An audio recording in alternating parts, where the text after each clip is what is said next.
Hello, good evening, and welcome back to the Bundesliga show. Hope everyone is doing well. We're back as a new show, and as you can tell, there's more than two of us this evening. So before we get into all our little bits of admin, first of all, welcome to the show for the first ever time, Manuel. You're joining us here from the Vollraute abroad Gladbach speaking podcast. How are you doing this evening? Great, fantastic. Thanks for having me. Yes, brilliant. We're really looking forward to getting stuck into all sorts of things. Borussia Monchengladbach. We're going to talk about the podcast and Manuel's involvement in that. Lots and lots of stuff about the game of the weekend. Obviously, a fantastic 3-0 win. Season so far and everything in between. It's very topical at the moment, Gladbach, because of how they started the season, Farke, and obviously the recent departure of Max Eberl as well as director of sports. So loads to get stuck into on our second guest show of the season. Before we get started, though, let's do our standard bits of admin. And as per usual, just to let everyone know, we are indeed in partnership with Bundesliga Boxes again this season. So, brilliant company that we work with, Bundesliga Boxes. They're the only mystery box company who provide genuine club shirts from Germany, featuring clubs in the Bundesliga all the way down to regional Liga. Each monthly batch bulges with shirts, program, pin badges, stickers, and other items too. And have voted the best mystery shirt box company at the Kitzman Awards. So you know what to do. Get yourself across to Twitter to give them a follow, and make sure you go over to their website to get yourself a Bundesliga box. I think batch 23 is out now, so make sure you get across to them to get yourself one for the rest of the season. And please do drop us a like if you indeed enjoyed this video. It'd be fantastic. Comments in the comment section below. If you've got any questions for Manuel, hopefully be able to do it subsequently afterwards. And indeed, subscribe to the channel to make sure you don't miss out on all these brilliant shows that we're bringing you week in, week out. So, right, first of all then, Manuel, what a result of the weekend. 3-0 against, in theory, a very, very good RB Leipzig team. What are your initial thoughts just about the general overall performance? Well, I think, as good a performance as it could get, really, with facing RB Leipzig, but also that early in the season, Farke coming in, having really an impact on the team. Things are looking good. Of course, then at the same time, we didn't pick up the much needed or much anticipated win against Mainz, go to Freiburg, draw there, and then go into the Leipzig match, which is sort of a mixed bag where, previous years we always looked really poor against Leipzig. Recently turned it around with victories at home. And then Leipzig, show up with Marco Rose, the former coach, who, went on to Dortmund and then now at Leipzig. So quite a heated sort of anticipation and atmosphere there. But purely on the pitch, fantastic performance. I mean, some of the players are almost peak performance in their Gladbach career, I would argue. Nice, nifty moves by Farke tactically, putting Kramer as sort of a false 10 next to Thuram in the pressing line. Really, I think that caught Leipzig out. And of course, they were, it was an open play at times in the first half. But once sort of we scored from these, two opportunities by Hofmann, the game really, really moved to our side. And in the second half, Leipzig really pretty much collapsed. And it could have been disastrous for them. It could have been another 2 or 3 goals without being too pretentious here, but overall, like, really good performance. I think everyone around Gladbach Park was just chuffed. It's fantastic. Yeah, and obviously you did mention a few of the players already, the likes of Marcus Thuram, who had a really good game, Jonas Hofmann, and which other players kind of stood out to you in this game? Because as you say, it was pretty much a kind of perfect performance, but which players really stood out to you in this game? Certainly. Besides Kramer and Neuhaus, we have to mention Manu Kone, who is still, you have to remember he's really young. He came up he came from Toulouse as a replacement last year for Zakaria, moving to Juventus, Sure.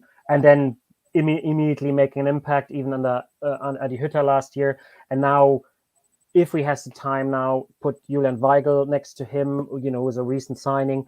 Them as a pair was really nice to see. And I certainly, Weigl is sort of the ideal coach-manager player because he just sort of holds everything together, pulls the strings, and Kone is quite spectacular as a player, so when he sort of turns with the ball and then starts dribblings, and he is one of these matches where he could really shine as well. And Rami Benzebaini, arguably, and I'm not being biased here, obviously, but he's just one of the technically most able defenders in the league. I mean, the goal, watch it again, the 3-0. I mean, if the cross comes in by Lars Stindl and the way he takes it down and chips it over the keeper, I would argue there's not many strikers in the Bundesliga being able to do that smoothly. So he was, he grew in confidence during the match. He really enjoyed himself, which wasn't the case last year.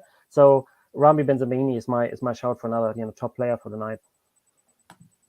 Yeah, very interesting stuff. I mean, were you expecting it, Manuel, as well? I mean, as you mentioned, a bit of, well, not indifferent form, because drawing with Freiburg certainly this season is no disgrace. And you mentioned the Mainz game, but red card ensuing that obviously was a big impact on the game, and he obviously did have a couple of injury worries as well. Obviously Itakura and a couple of others were missing from this game. Neuhaus obviously has been out of action as well. So again, and we saw Leipzig do really well in Madrid during midweek as well. So it's, and obviously the manager bounce that you always see as a result of Tedesco's departure. So I think a lot of people were expecting this to be a close game and not the 3-0 sort of scoreline. I think myself and Mark thought that Gladbach had a great chance of doing well, but it's kind of come out of the blue a little bit, I guess. Would you say that that was quite a shock amongst Gladbach fans? Yeah, certainly. I think nobody expected Leipzig to be sort of completely torn apart in the which that's how it felt in the second half, at least. The first half, as I was saying, it was a bit more of an open game, and certainly there was there was a shot by Andre Silva after sort of 20-minute counter-attack when the foul was, advantage was given, and then it gets to Leipzig counter-attack. Second half, as soon as they come out, there's a couple of opportunities right after the break. So yeah, it could have also been at some point maybe 2-2 or 3-1 scoreline, and but I think overall what was really the impression Gladbach supporters in the stadium, also at the television, were given is that Farke had got the coaching completely right, and by pulling Kramer up front, as I was saying, against Thuram, really Leipzig couldn't sort of really exert their sort of man versus man pressing and gain really sort of advantage and get between Gladbach's lines, because then there was also Kone and Weigl. They really stopped everything in the breaks, and it seems also that oddly, Raum against Scully was something to worry about again coming into that match, and it actually turned out to be Leipzig's sort of downfall, as he had a completely, Raum has an awful off day, and he was just always, second to the 50-50, second to the sort of reaction time. You see it on the first goal. The second goal is very obvious, but just overall, I think Gladbach was just quicker on their feet, quicker in their thinking, and that just came from a nice tactical approach that Farke is giving them, where it's a lot of possession football that is being played, and it's nice to look at, but at the same time also the sort of counter-attacking movement is really there, and the team does well, structurally does well on the pitch, which was a great worry for everyone watching Gladbach last year. They would just fall apart, allowing the opposition to get easy chances, and especially against a team such as Leipzig.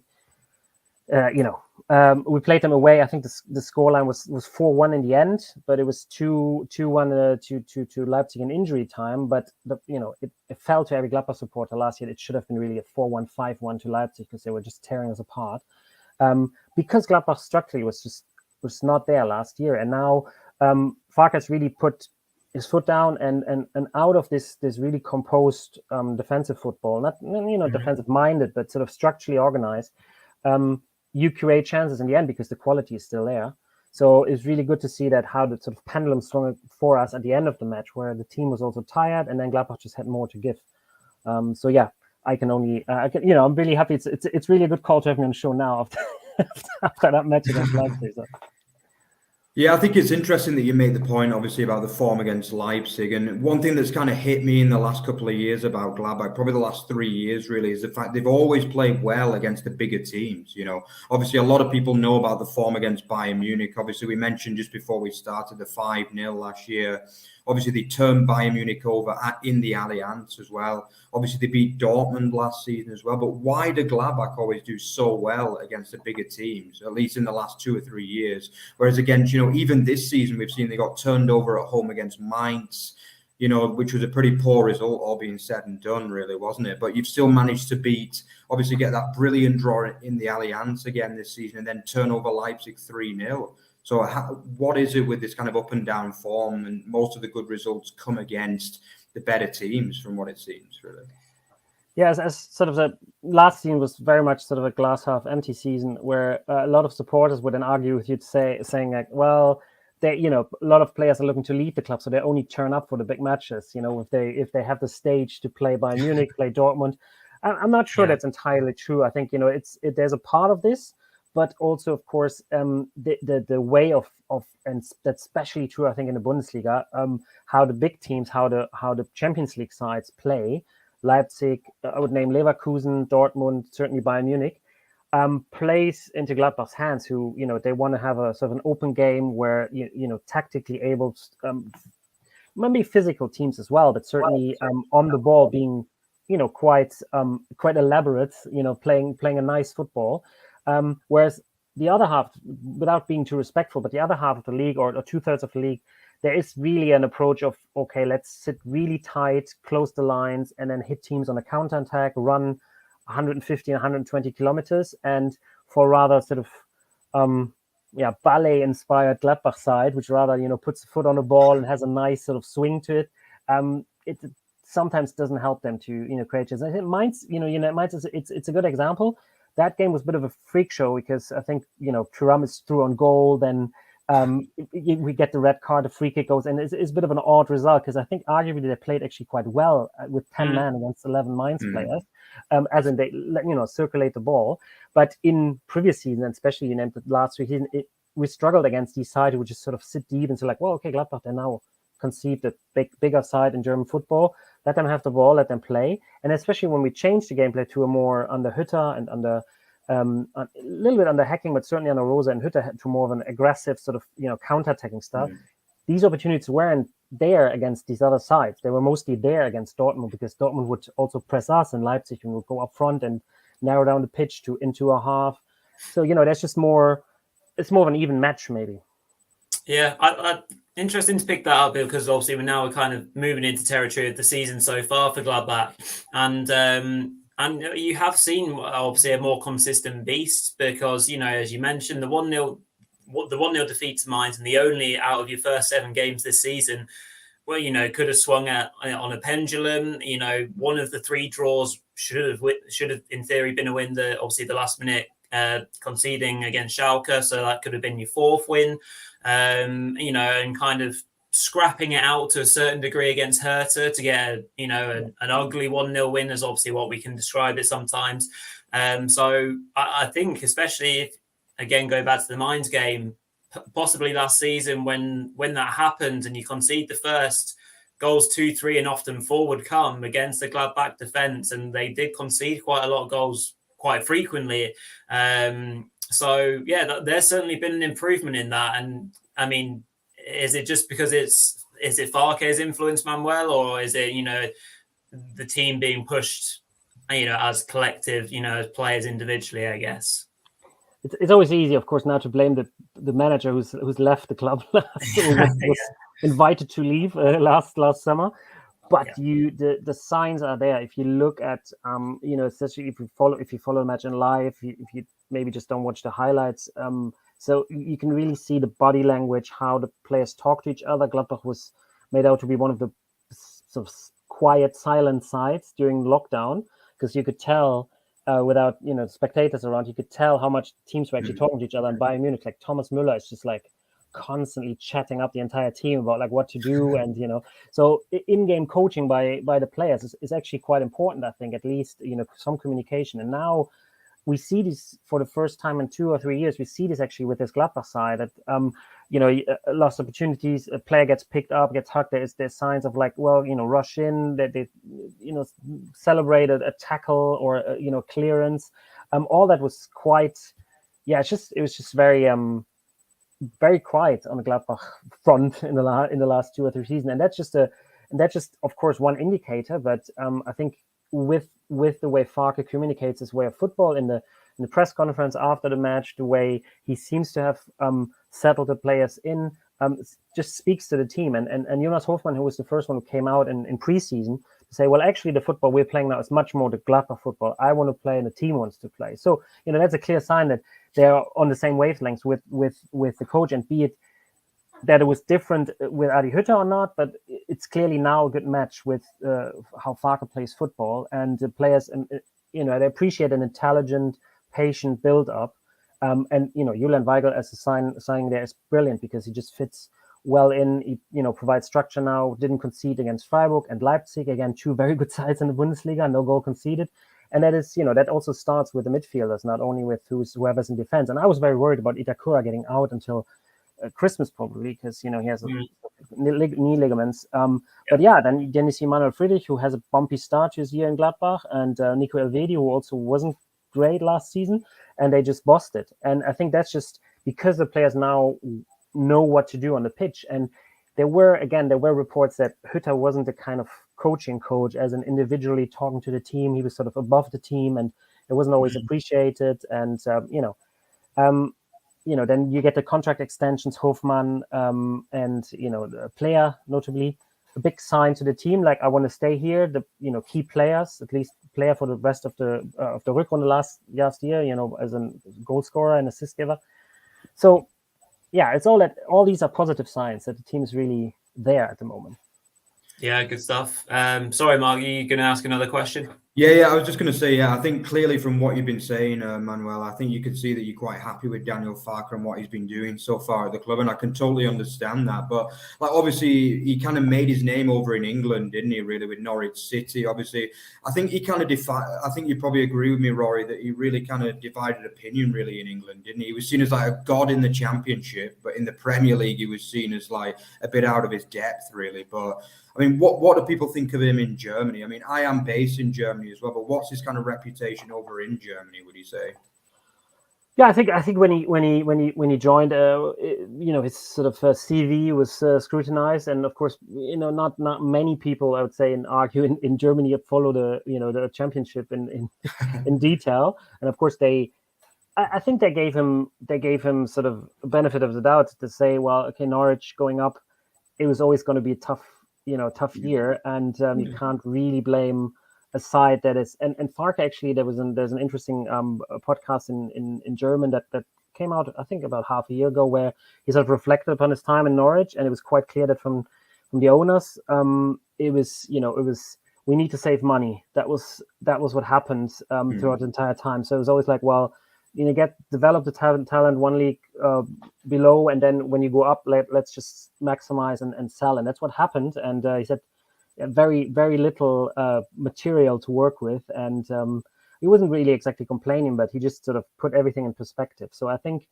at least from my view, it was I appreciated what he's done with such a side. And of course, I think the judgment for the Premier League can be tough, sort of, sink or swim, and have about 10 games. Otherwise, we will sack you. Like, oh yeah, well, I'm only Norwich, but who cares? so I think it is more of a subtle view that he's done reasonably well up there with Norwich, and certainly extremely well to also go back up again after you've been relegated. That is, I think, a good sign of a really good manager to then sort of motivate the team again to perform, and even maybe outperform sort of the previous year. So yeah, I think he had a good view, and in his time in Dortmund was it's sort of youth team or teams below, sort of coaching experience was very good record. So yeah. I mean, at the moment we're kind of proven right that we were all kind of quite excited that he would join, because but especially it was because of the football, and Gladbach had this story or the history in April, May, where Lucien Favre, the old former coach, who sort of really established a success back from 2011 to 2015. He was about to be, had a foot and a half in the stadium, so about to return, and things didn't work out in the end, and he went to Nice, and him as a replacement, and then him coming in and the way he presented himself and presents himself also to the journalists and to the supporters really had an impact from the beginning. I have to say, quite impressive. Yeah, I think the Norwich fans really, really liked him as well. I know a couple of Norwich fans, and they were gutted when he left. So I think that says a lot, really. They understood what he did for the club, and also that he was kind of, as you say, he wasn't backed financially enough at a Premier League level, really, to keep Norwich competitive. So yeah, definitely. I think you've got yourselves a good manager, really. Yeah, let's hope there's not too much Premier League style kind of coming ins and outs, but obviously we've seen with Gladbach that there's not been too much of kind of revolving door with regards to their head coaches. I will maybe talk about that in a little while, with it being topical. But I want to talk a little bit more about yourself, Manuel, and obviously the podcast, and how we kind of got you on the show to talk Gladbach. But let's also talk about your podcast, so Vollraute abroad. You can see all the details down below us. So obviously an English-speaking podcast all about Borussia Monchengladbach. So first of all, where did this come from, Manuel? The podcast, yourself and your co-hosts. Where did the idea spring from? Yeah, so we had established a podcast about Borussia Monchengladbach in German, so Vollraute without abroad, in 2013. So, and then, it's pretty much there is another podcast in Germany that has been longer running, but in terms of Gladbach podcasts, it's sort of the number 2 in terms of, how long we've been online. Throughout the pandemic and over the last year, we sort of slowed down, or we called it a sabbatical. So we gave up a little bit, and we tend to sort of do very bespoke episodes where we would just return every couple of months. Each one of us is actually quite often a guest in other podcasts, and that's quite a bit of fun. For the abroad, so the English version itself, I've been in the UK now for 12 years and running. So discussing football and all sort of level. At some point, because I was discussing Gladbach so much in German, I thought maybe people would appreciate to have a podcast in English, especially with the thoughts going, into Champions League, Europa League. There was a bit of, interest from not necessarily media, but certainly, support. It draws the supporters there from other regions of the world. So I thought, let's give it a try. I ran it at the beginning. It was a small team, and then it was only me. So it's quite not a weekly or bi-weekly podcast. So apologies if we're not broadcasting every couple of weeks. But I brought in a friend, someone also who's been talking football with me for nearly 40 years, I'd say. Maybe 35, and very knowledgeable. And he lived through the glory of the 70s with Gladbach winning the league, winning the UEFA Cup twice. He still remembers this as a child. So it's always good to have his wisdom aside. And so Alexis and me were just having a chat about Gladbach, what's going on every couple of weeks. And it's been really fun to be a duo right now, be a team again. So we also sort of 8 years and running. So that's the story of the podcast.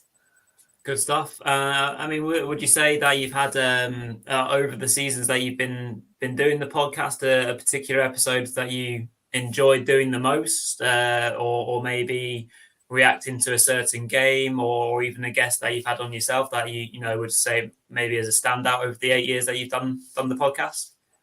So certainly a standout episode was just very recently, and that we actually ran this over the Vollraute, the German podcast. But apologies, it's just like one empire of podcasts, so we just call it the same. Where actually I had Ibrahima Traoré, the former Gladbach player, in the show, which came out of exchanges on Twitter, where it was the story where Marcus Thuram was accused by the tabloid media in Germany or in Gladbach, around Gladbach, of talking badly about the club and sort of talking down manager, players, etc. And it was a podcast that was in French. I so happened to speak French, so I listened to the podcast episode with Thuram and actually Traoré, and so did a sort of a translation. And we then had a chat. They really appreciated what I said about the episode because it was all mistranslated. Right. And that's how. And then basically he came on the show to sort of just mention how much he actually still loves the club, and I truly believe that that's the truth with him, because there was a video back in 2 years ago when he left the club, when he was in tears. Max Eber was in tears, and he spoke really from the heart. It was quite moving, actually.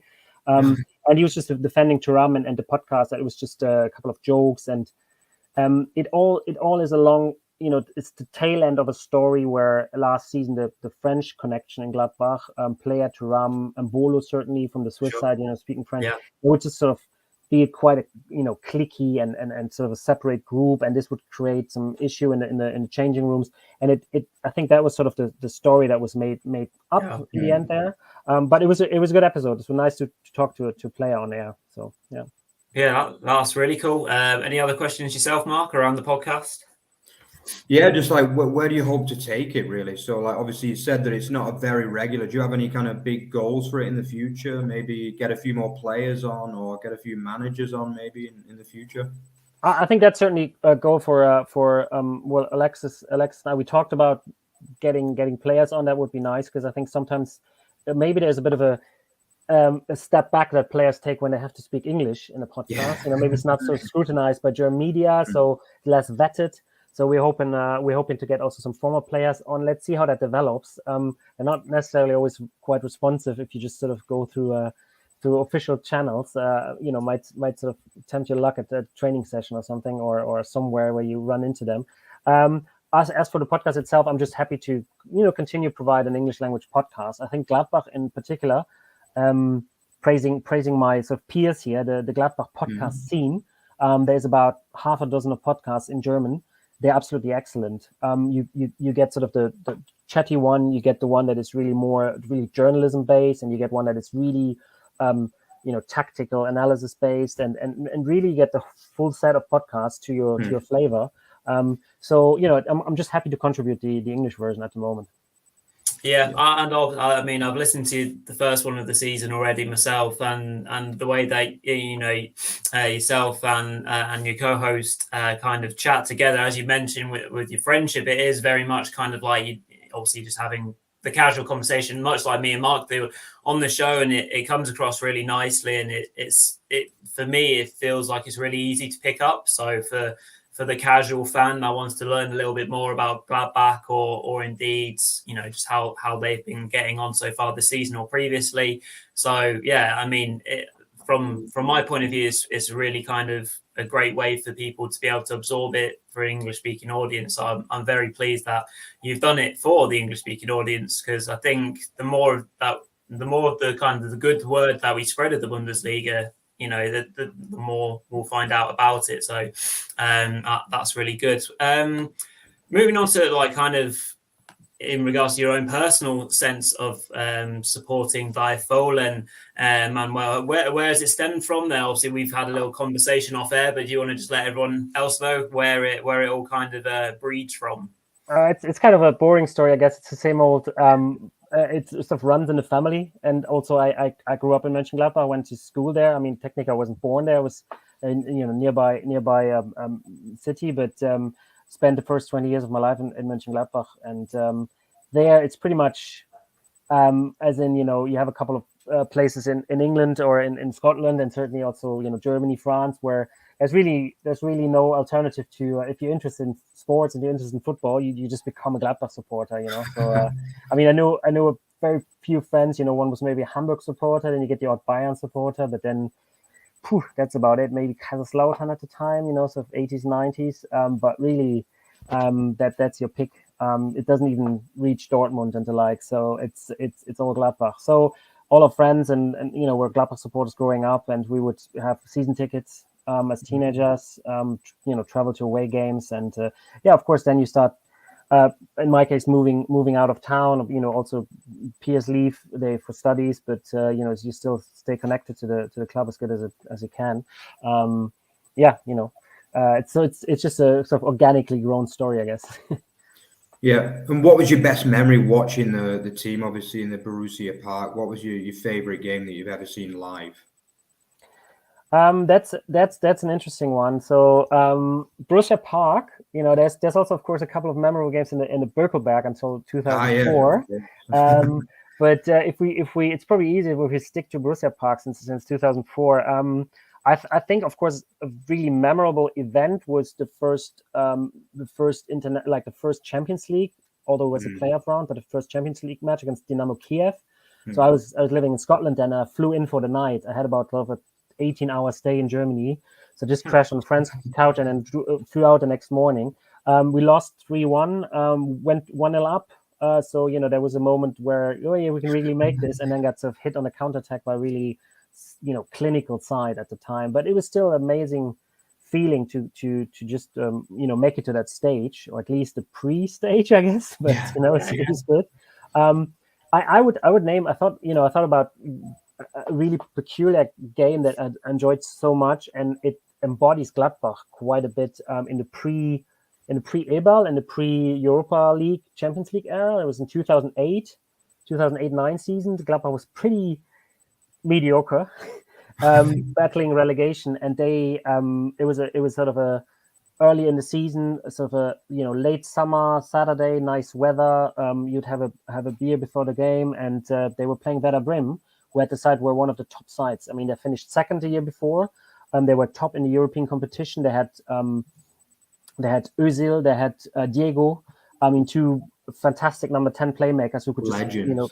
it was, I mean, during these seasons, they would score 75, 80 goals a season, win regularly 5-0, 6-1, etc. So we were, it was a match where you could say like, well, maybe we get a draw.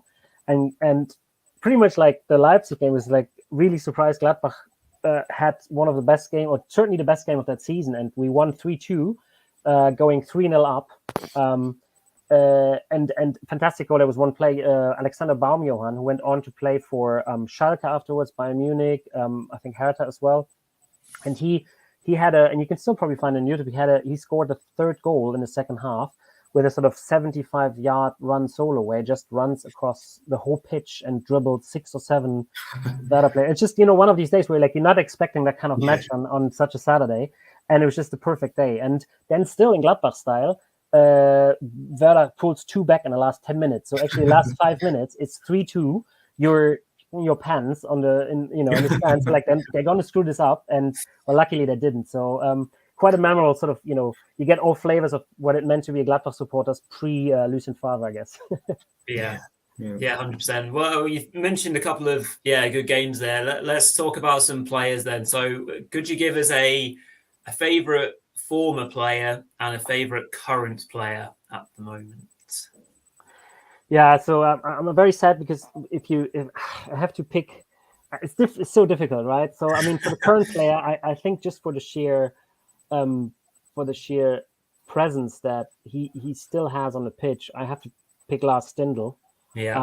Who is such an intelligent player, and I think it sort of is often the way he plays is the kind of football I like, when he's sort of between the lines and he plays a one-touch, or he plays a really intelligent move, and the way he turns on the pitch, and he still delivers goals and assists, and he's 34 of age, and on the weekend he played fantastically, linking up with the other players, still a leader. He was given a yellow card for sort of a square up against one of the Leipzig players deep in the second half, where you feel like, well, that should be one of the 19-year-olds being really angry still, and you're just the calming presence, but he's like, and he scored so many fantastic and important goals for Gladbach, and it's he's just a very pleasant guy as well, from what I can tell, from what I heard. Really a family man, just really nice, identifies with the club. Previous players, I was going to say the one and only Juan Arango, certainly one of the most gifted left-footed players that Bundesliga has ever seen. Then it's really a tie with Patrick Andersen from the 90s. So today I'm, sporting a sort of mid-90s Gladbach trikot, because at the time it was, they won the cup in 95 with Patrick Andersen. And he just was such the presence as a defender. For years, Gladbach had, one of the strongest defense in the league, and it was all him organizing the back four. I'm hard pressed to maybe Patrick Andersen. So because for the good old times, because I always say Juan Arango otherwise, but it's a good sort of pick from the 90s, I guess. Yeah. And what about manager then? Who is your favorite manager? Because obviously you've had quite a few decent managers. Obviously Lucien Favre did a good job. Even Marco Rosa. I mean, I'm going to come to him a little bit later about what Gladbach fans think of him, but he obviously did well in his 2 years at the club. But who would you say your favorite manager's been over the last, since you've been following the club? Would have to be Lucien Favre without a doubt. Mm. There's no. It is just the way he almost resurrected the club, resurrected the team that very much that season where Gladbach was 7 or 8 points adrift, pretty much at the end of the season, and then played a really nice series to make it into the sort of playoff match, and stay up against Bochum, and then the following season, as I mentioned, we qualify for the Champions League playoff stage on position number 4 at the time, Europa League, and then Champions League again, and I think his quirkiness, the way he handled situations, the way he talked off the pitch, the way he talked to the press, it's just a nice match with Gladbach, who always had a flavor for slightly odd managers.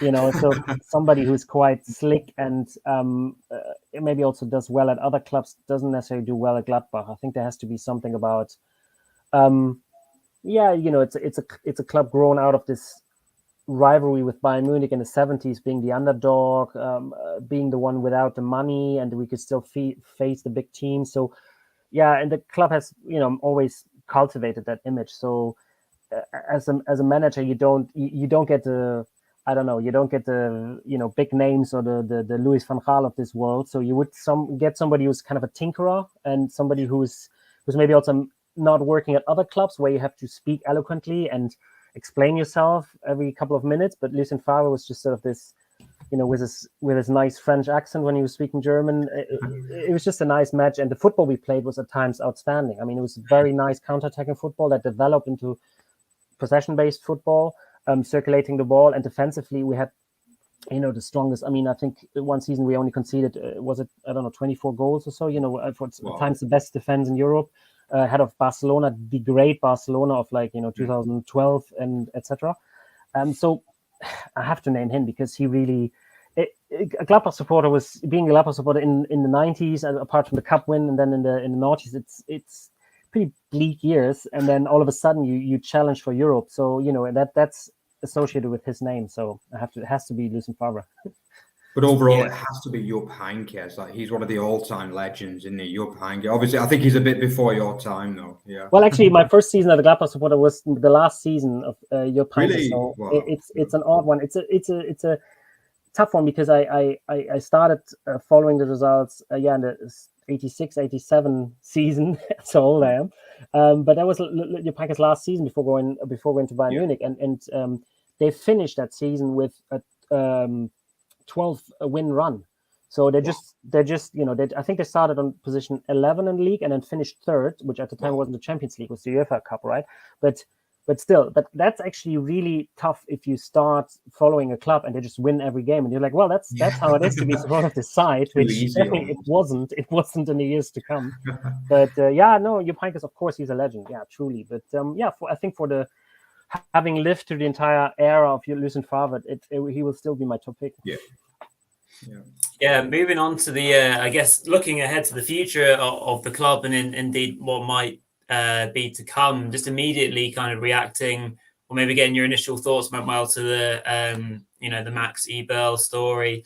Now, formerly of Gladbach, moving on to RB Leipzig after being with the club in the sporting director position for well over a decade. Oversaw a number of, changing kind of parts of Gladbach in general. What's your kind of thoughts on kind of this story that we've seen in the last few days? I think quite happy that it's over now, and that probably echoes the feeling of a lot of Gladbach supporters, because it's becoming, it has become quite sort of unsavory at times, with a lot of these sort of peak insults, not so nice moments at the match. Just talking about what happened and talking about what happened before probably is out of scope for such an episode, because there was so much. It was like the FPMGs, the Gladbach Supporters Club. They wrote an open letter to Max Eberl, yada yada yada. It went on, banners up at the game, but in the end, it is clear, and I think that's without a doubt, you have to say as a Gladbach supporter, he's done tremendously well at the club. He's the face, or he's the head of an era, and certainly Gladbach would be. There's many examples in German football to 1860 Munich, there's Kaiserslautern, there's even Schalke now, where Gladbach could have ended being a league, League One even side, maybe, championship sort of, Zweite Bundesliga side, going up and down, much like they did in the noughties, being relegated there. And he just stabilized the club to say like, well, we're not always aiming for Europe, but we could, but let's make it just a nice season, starting off from the premise that we'll stay in the top 9 or top 10, which he always sort of said quite modest, I guess, at times, or too modest for some of the supporters. But he brought in so much talent, so many great players. He developed, he discovered for really cheap, ridiculous money if you think Premier League terms. At the end now, he's going to RB Leipzig, which is not a club. It's a franchise. It is something that shouldn't be happening in its form in German football. That is pretty clear. There's a clear, the DFL has clear rules on that. There seem to be oddly avoided for RB Leipzig. I can understand that there's anger. I can understand that there's outrage about Eber going there. Everything that concerns his physical condition, his illness, his whatever down level he felt in the last year, that is not for me to judge, and I don't think any Gladbach supporters can judge this. There was a lot of also comments that were completely off, including that from the supporters club. So all that put now to an end is just good news. There's going to be some money involved, and he wasn't going to come back to Gladbach immediately or even in the near future. That was clear when he left. So let's turn the page. And it is a bit odd as somebody like him who has off the record of Mike often told supporters that Leipzig and the likes, it's not the football and not the clubs or the so-called clubs he wants in the Bundesliga, and that's not something he would see as a next move. So now he wasn't true to his word. So I think that's also where sort of the anger comes from, although it's sort of read between the lines or it's off record. But it was more or less clear that this was said, and this is also coherent with what Max Eberl officially said. He was always aiming at Leipzig and maybe Hoffenheim to say like, well, there's clubs with a lot of tradition and others, etc., etc. So it is really an odd move. I think from somebody who is inside the business, you can probably understand this, but I think it's also very fair for Gladbach supporters to not accept this and say. If you're in the right mind, you would say thank you for the 10 plus years you've done in the club. Maybe the very beginning and maybe the very end wasn't so great, but that's just normal record of any sporting director, any manager.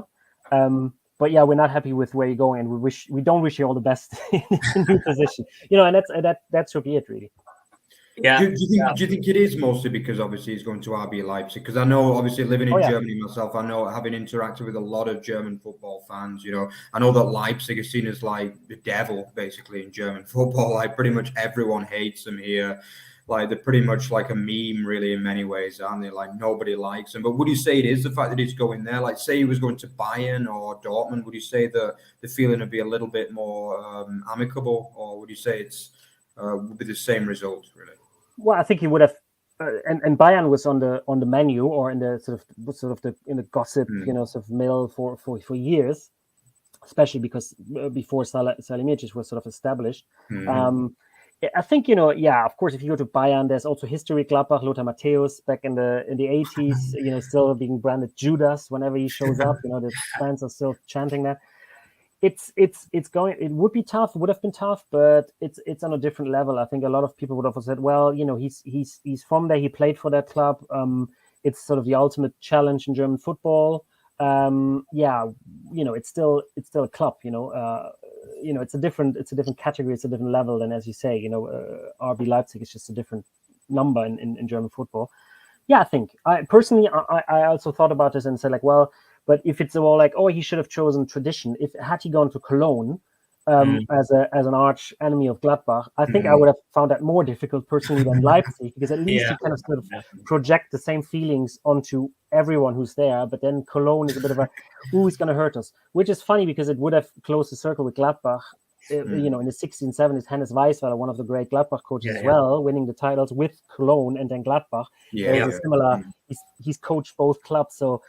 Would have been sort of Weisweiler vibes there for Max Eberl, but yeah, it's not to be. So I think there's a lot of outcomes where he could have felt that's not great, ending at clubs club XY, but Leipzig definitely was bottom of the pile. But they pay the money. That's the thing, you know. It would have been a brave man to do the switch, certainly between Gladbach and Cologne. Speaking of which, the Rhine derby isn't far off us now after the international break, so looking forward to that. Just to kind of finish up then, Manuel, what we'd like to do is when we get people who are associated with certain clubs, we'd like to do a bit of prediction going forward. So obviously putting you on the spot a little bit here, but if you were pressed where, if we're, in an exact position or roughly there or thereabouts, where would you say that maybe Gladbach will finish the season and kind of just, obviously, because it is looking a lot more optimistic this season, certainly, and that's great. So what are you kind of semi-predictions for the end of the season, maybe? Yeah, I would hope, and of course I'm under the influence, so to speak, of the Leipzig match. But I would hope we go for position 5 or 6 in the league. That would be absolutely fantastic. I mean, we see Leverkusen as an example. They're currently struggling. Leipzig hasn't really got going. So maybe there's a moment where some of the bigger names drop off, and also maybe Leipzig and Union and Freiburg that cannot really hold that pace for the whole season. I'm hoping, but they've done this in the last season, so I don't know. So we find ourselves somewhere in the middle there, and anything that is linked to Europe is always great. It's always appreciated in Gladbach, and everyone is happy. I think if the Farke football will continue like we've seen in the first matches, people would also be happy with position number 7 or 8, unless it's like narrowly losing out to Cologne on goal difference, right? But let's say European spot on 5th or 6th would be great. Yeah. Good stuff. Do you think a Champions League push is realistic? Or because obviously I think Daniel Farke mentioned in one of his interviews recently, didn't he? Whenever Gladbach win a game, the fans are talking about Champions League, but whenever they lose a game, they're talking about relegation. That was one of his interviews recently, I think. But do you think Champions League is possible, or do you think it's a bit of a touch too far this season?